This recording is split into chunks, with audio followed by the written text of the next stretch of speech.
Hello guys, welcome back to my channel Daily Learner.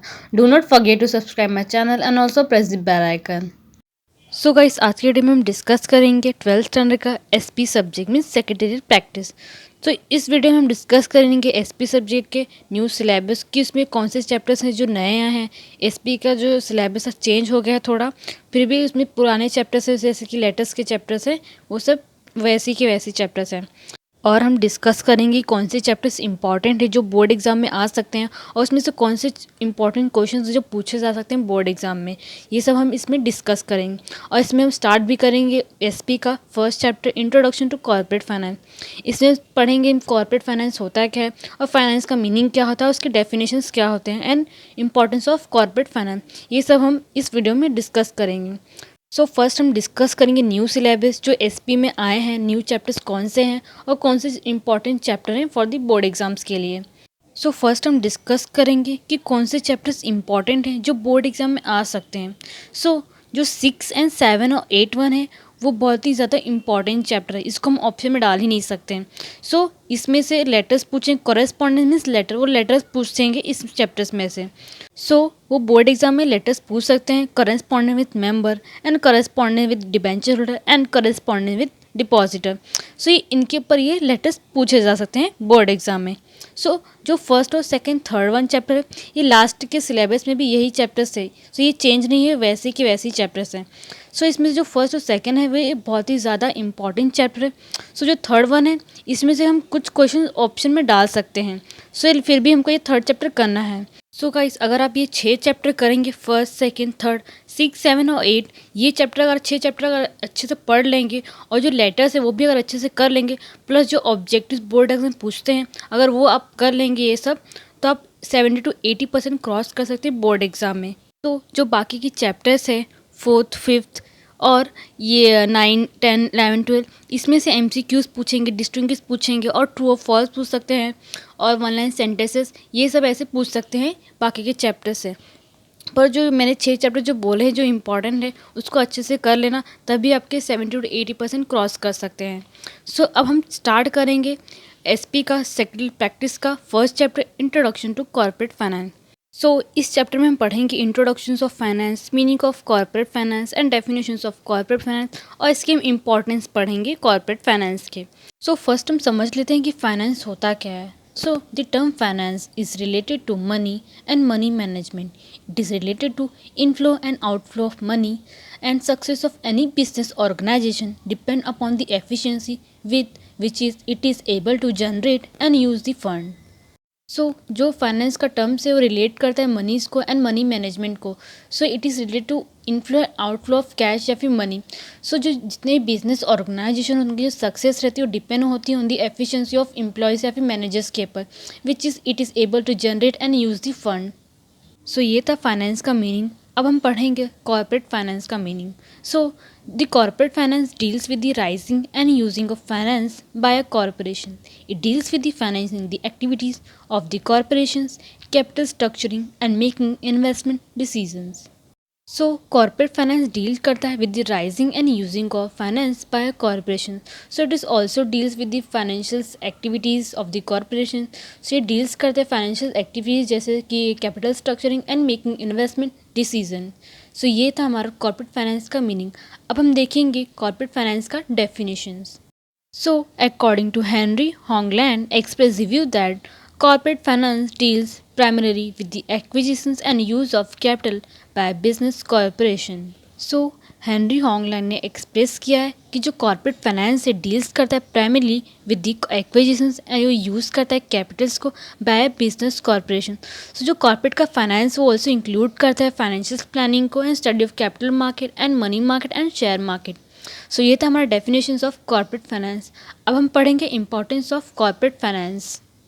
So first हम समझ लेते हैं कि कॉर्पोरेट फाइनेंस इतना इंपॉर्टेंट क्यों है। So in the financial management of business enterprise is given to production, finance, marketing and personal activities. Among all these activities, at most important is given to financial activities.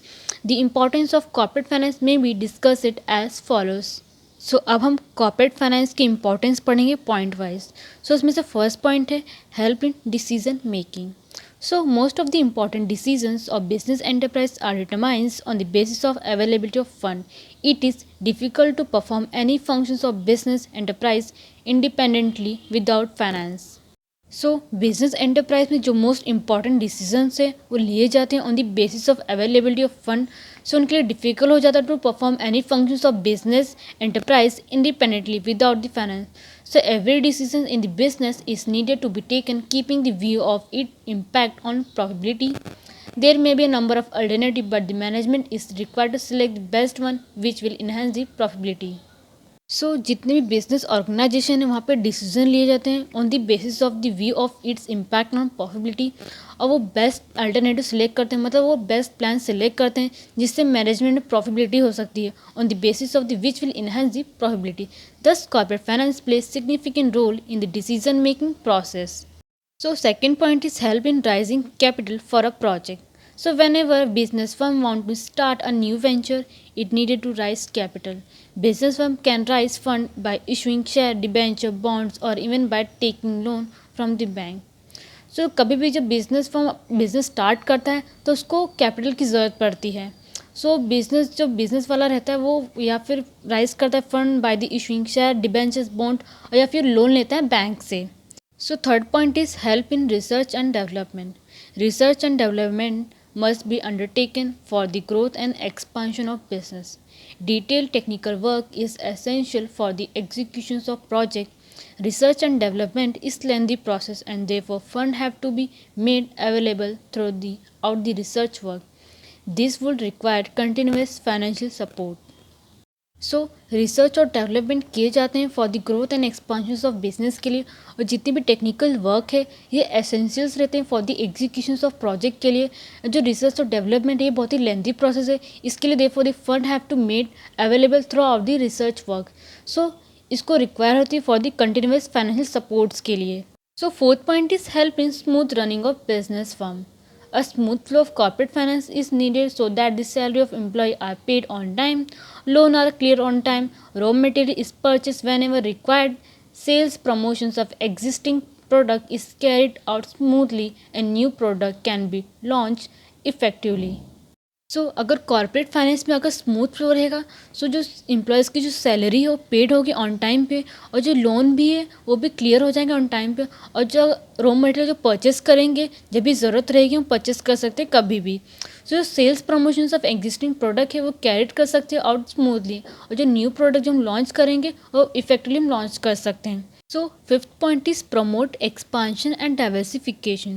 Modern machines and modern techniques are required for expansions and diversification. Corporate finance में अगर machine और technique events आ जाएंगी उसकी जो expansion diversification है वो increase हो जाएंगी। Corporate finance provide money to purchase modern machines and technique events. Corporate finance provide करती money to purchase a modern machines or technologies. Therefore finance become mandatory for expansions and diversifications of company.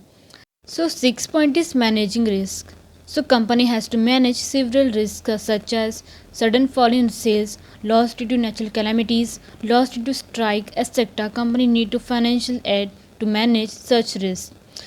Company ऐसे बहुत से several risk manage करता है such as sudden fall in sales, loss due to natural calamities और loss due to strike etcetera. Company को ज़रूरत पड़ती है फाइनेंशियल एड्स की to manage such risk. Seven point is replace old asset. Assets such as plant and machinery become old and outdated over the year. They have to be replaced by new asset. Finance is required to purchase new asset. Asset means plant and machinery. जो plant और machinery है ये old हो जाएगी फिर outdated हो जाएगी over the year, और उसको रिप्लेस कर देते by a new asset. Finance को रिक्वायर्ड होती है to purchase a new asset for like a plant and machinery. Eight point is payment of dividend and interest. Finance is needed to pay dividend to share holder, interest to creditor, bank etcetera. Finance को ज़रूरत पड़ती to pay a dividend किसको, share holder को, और interest किसको पे करते, creditor को या फिर बैंक को etcetera. 9 point is payment of tax and fees. Company पे करती है टैक्सेस किसको, गवर्नमेंट को, जैसे कि वो इनकम टैक्स पे करती है, जीएसटी पे करती है, and fee to register of companies on various occasion finance is needed for paying this tax and fees. So ये थे हमारे importance of corporate finance. So इसमें से 9 पॉइंट है, आप बोर्ड एग्जाम में इसमें से मैक्स टू मैक्स 7 या 8 पॉइंट लिख सकते हैं। अगर आप 5 पॉइंट भी लिखेंगे चलेगा, लेकिन आप 8 पॉइंट लिखेंगे तो आपको इसमें फुल मार्क्स मिलने के चांसेस रहते हैं, इसलिए मैं बोलूँगी आप 8 पॉइंट्स ही लिखो बोर्ड एग्जाम में।